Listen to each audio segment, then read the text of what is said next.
केरल की वायनाड लोकसभा सीट पर कांग्रेस ने एक बार फिर बम्पर जीत हासिल की है।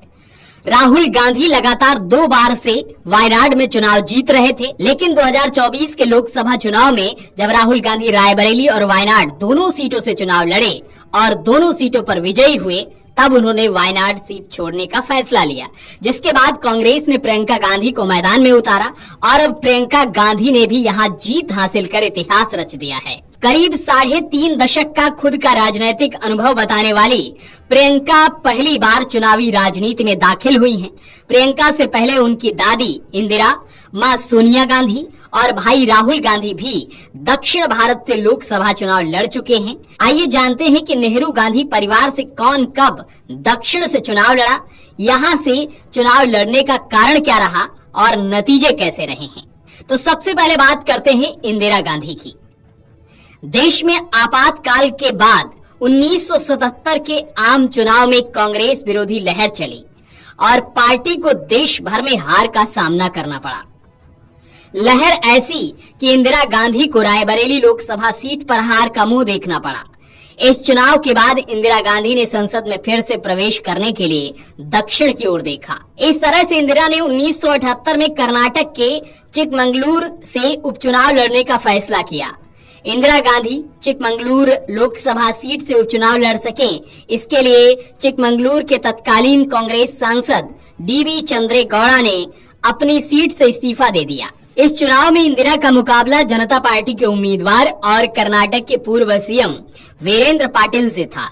इंदिरा ने उन्हें लगभग 80,000 मतों से हराकर चुनाव जीता और फिर से लोकसभा पहुंच गईं। 1980 के लोकसभा चुनाव में इंदिरा गांधी ने उत्तर प्रदेश के रायबरेली के साथ ही आंध्र प्रदेश की मेडक सीट से भी चुनाव लड़ा और दोनों सीटों पर शानदार अंतर से जीत हासिल की। इंदिरा ने मेडक से उस समय जनता पार्टी के साथ रहे एस जयपाल रेड्डी को 2,10,000 से अधिक मतों से हराया था। दिलचस्प बात यह है कि इंदिरा गांधी ने रायबरेली से इस्तीफा दे दिया और मेडक की प्रतिनिधि बनी रहीं। जीत के साथ इंदिरा देश की प्रधानमंत्री भी बनी। साल 1984 में इंदिरा गांधी की हत्या कर दी गई।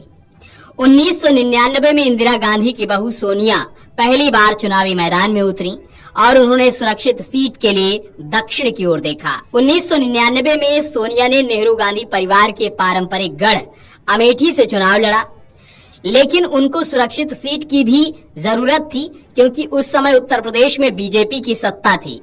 आखिरकार सोनिया गांधी ने कर्नाटक की बेल्लारी लोकसभा सीट से भी चुनाव लड़ा। सोनिया को चुनौती देने के लिए भाजपा ने सुषमा स्वराज को अपना उम्मीदवार बनाया।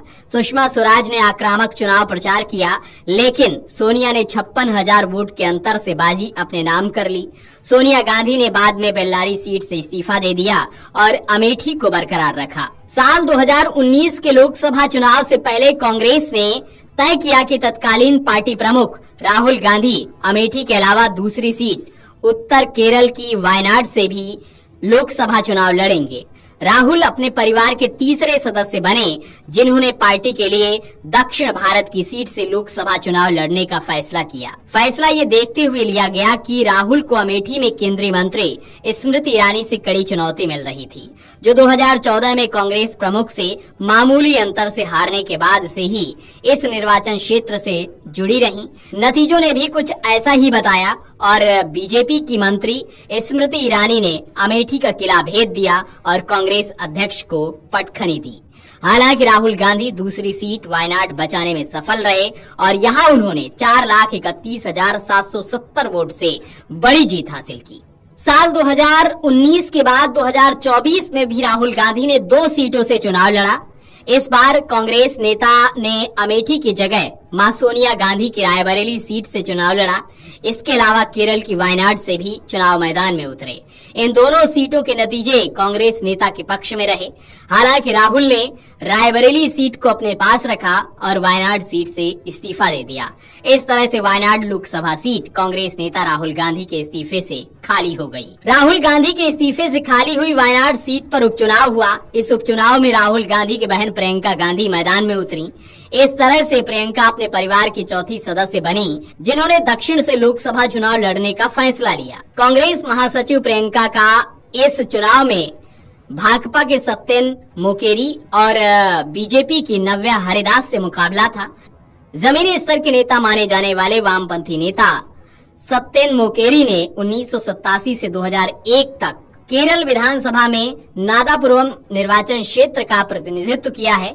वहीं नव्या हरिदास 2 बार कोझिकोड नगर निगम की पार्षद रह चुकी हैं और बीजेपी की महिला मोर्चा की राज्य महासचिव हैं।